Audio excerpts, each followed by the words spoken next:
자, 오늘은 사업자를 위한 또는 앞으로 사업하실 분들을 위한 간이과세자, 일반과세자의 간단하고 심플한 개념 정리와 혜택들을 한번 정리해 볼까 합니다.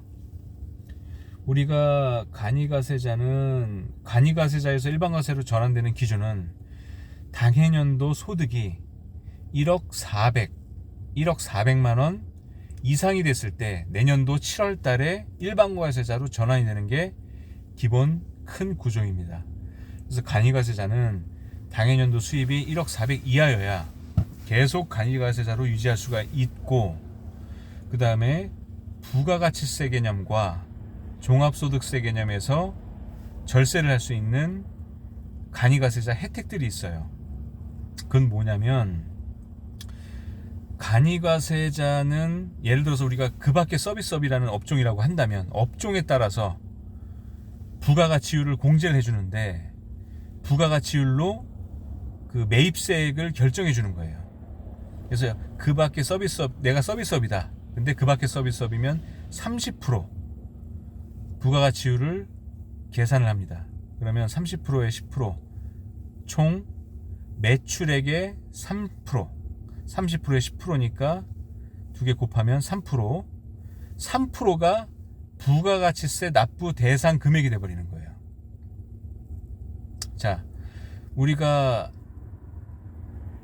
1년의 소득이 1억이다 예를 들었을 때 1억의 10%가 일반과세자는 10%만 납부하니까 10%면 1,000만 원이 납부할 대상 부가세인데, 간이과세자는 그 밖의 서비스업의 경우에 3%가 된다는 얘기예요. 1억에 3%니까 300만 원이 되겠죠. 그죠? 3%, 300만 원이 매출 납부, 부가세 납부 대상액이 되는 겁니다. 그럼 예를 들어서 일반과세자였으면 1,000만 원을 납부하게 될 금액을 3%인 300만 원밖에 납부를 안 하니까 간이과세자가 부가세 관점에서 또 이것도 유리하겠죠. 그래서 간이과세자한테는 이런 혜택이 있다, 부가세 관점에서 이해하시면 되고, 그 다음에 간이과세자는 연소득이 4,800만 원 이하일 때, 4,800만 원 이하일 때 비과세입니다. 비과세. 부가세 과세를 하지 않아요. 납부 대상 의무가 없어요. 부가세.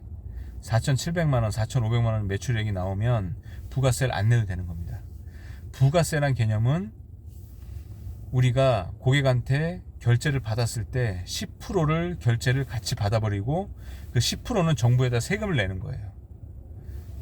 대신 납부를 고객한테 결제를 받아서 나중에 내가 국세청에 세금 신고할 때 대신 나라에다가 대납을 해주는 개념이라서 항상 모든 거래에 있어서는 부가세가 붙습니다.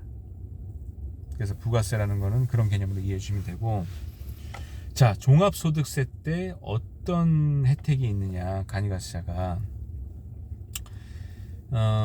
직전 연도 수입 금액에 따라서 일정 그 업종별로 정해져 있어요. 이거는 간이과세자, 일반과세자 상관없이 직전 연도 수입 금액이 예를 들어서 서비스업이라면 2,400만 원 이하일 때,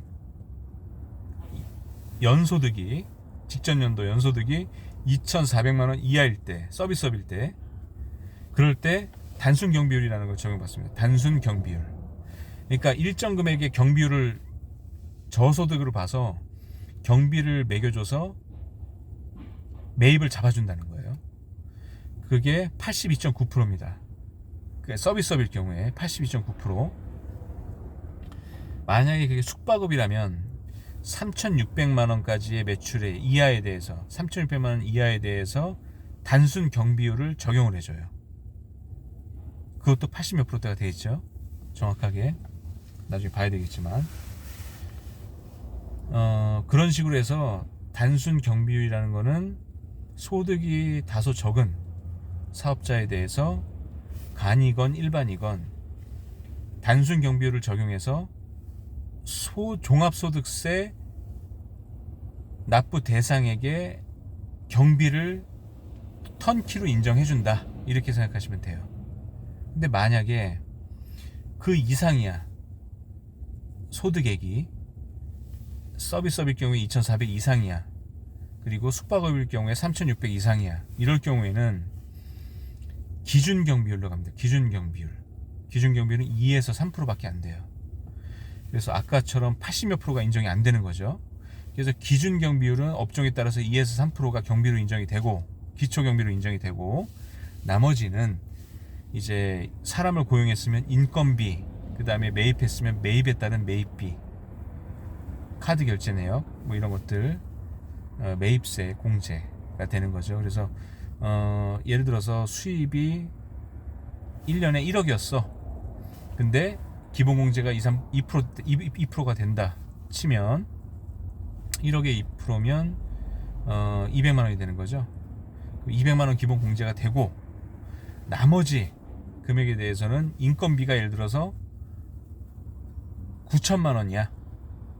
9천만 원이면 뭐 거의 뭐 9,200이 공제되는 거죠, 쉽게 말하면. 그럼 나머지 800에 대해서 종합소득세를 내야 되는 것이고, 거기 외에 또 매입한 카드 사용분이 있어, 인정이 되는 게 있으면 또 800만 원에서 또 추가로 감액이 되는 거죠.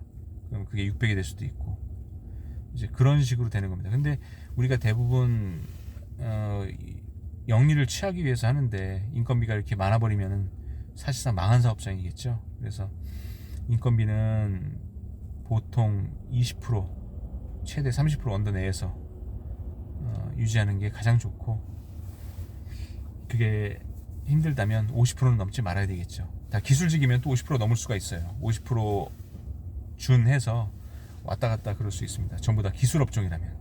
왜냐하면 기술직들은 그 기술자에 의해서 매출이 발생되고, 또 그 매입 금액도 수익도 거의 반반씩, 이것저것 세금 다 따지면, 월급 다 따지고 하면 반반 정도 나눠 갖는 구조가 대다수가 되는 업장이 많아서 그렇게 이해하시면 될 것 같아요. 그래서 간이과세자와 일반과세자의 차이, 그거는 부가세 신고할 때와 종합소득세 신고할 때의 차이가 있는데, 부가세 신고할 때는 우리가 간이과세자일 때는 업종별 부가가치율을 적용해서 매입세액을, 산출세액을 잡게 된다. 그게 서비스업일 경우에는 30%에 또 10%, 그러니까 두 개를 곱하면 3%가 되니까 총 매출액의 3%가 간이과세자일 경우에는 부가세 신고 매출금액 대상 신고액이 된다. 그래서 상당히 적어진다, 일반과세자보다. 단 일반적으로 간이과세자일 경우에는 내가 사용한 카드 사용 금액에 매입세액을 잡고 싶을 때는 일반 사업자는 10% 그대로 다 적용이 되는데, 간이과세자는 0.5%밖에 적용이 안 돼요. 왜냐? 단 부가가치 공제율로 3%라는 금액을 매출로 잡아버렸으니까, 전체 납부할 금액의 10% 금액의 3%를 잡아버렸으니까 77%나, 그러니까 사실상 70%나 절감이 되는 셈이죠. 그렇기 때문에 매입을 많이 잡아주지가 않아요. 매입은 0.5%만 잡아줍니다. 0.5%. 그러니까 상당히 적게 없다고 봐야 되죠. 매입세액이, 공제는 사실상 없다고 봐야 돼. 간이과세자는 매입세액 공제액이 사실상 없다고 봐야 된다. 일반과세자는 10% 그대로 매입세액 공제를 받아줘서, 예를 들어서 부가세 신고 대상이 500만 원이 나왔는데, 내가 매입한 게 카드 사용해서 매입한 게, 물건 산 게 300만 원이야. 그러면 300만 원의 10%인 30만 원이 부가세 절감의 대상이 되는 거예요. 그런 구조라고 보시면 됩니다.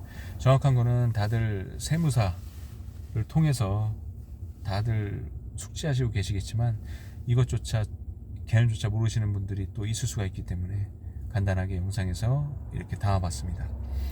더 자세한 내용이나 디테일한 부분들은 꼭 담당 세무사 또는 세무서에게 문의하셔서 정확한 정보를 얻으시길 바라고, 또 하시는 사업 모두 다 잘 되시길 바랍니다.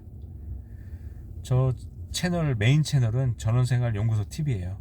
그래서 메인 채널도 놀러와 주시고 오늘 하는 영상 강의 영상도 구독 좋아요 부탁드리고 저희 영상 제작하는데 힘을 보태주시기 바랍니다. 이상 오늘 영상 마치겠습니다. 감사합니다.